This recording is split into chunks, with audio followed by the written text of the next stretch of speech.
Ce mardi 27 décembre, C8 célèbre le 30e anniversaire du Grand Bluff avec la diffusion d'un documentaire sur l'émission qui a marqué la carrière de Patrick Sébastien. Ce dernier s'y confiera à cœur ouvert notamment sur la mort de son fils. Patrick Sébastien n'a pas eu que des épreuves au cours de sa carrière à la télé. Dans la vie, l'ancien animateur de France 2 a également dû affronter le pire.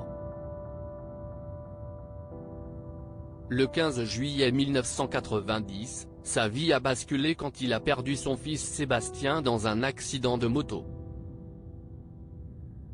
À l'époque, ce dernier n'avait que 19 ans et allait devenir père. Un drame dont ne s'est jamais remis l'ancien compagnon de Nathalie Boutot mais qui lui a pourtant inspiré son plus grand succès, Le Grand Bluff.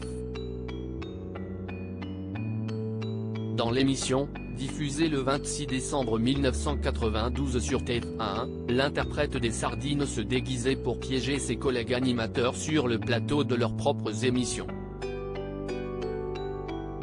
Michel Drucker, Jean-Pierre Foucault ou encore Philippe Risoli, tous ont été victimes du canular de leur camarade qui a eu cette étonnante idée quelques mois plus tôt. Patrick Sébastien, cette décision surprenante le jour de la mort de son fils un soir, à l'été 1992, je m'arrête dans une station-service et je vois un motard habillé en noir.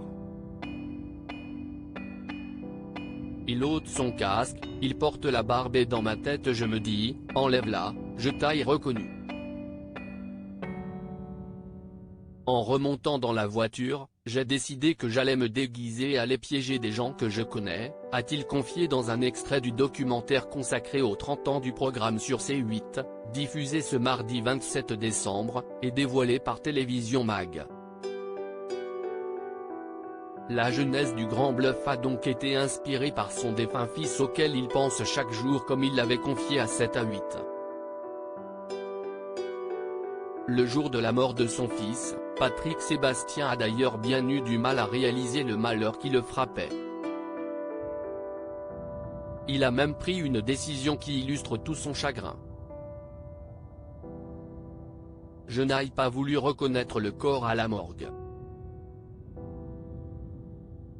Dans mon subconscient, j'ai toujours cette idée que ce n'était pas lui, a-t-il révélé dans le programme de C8.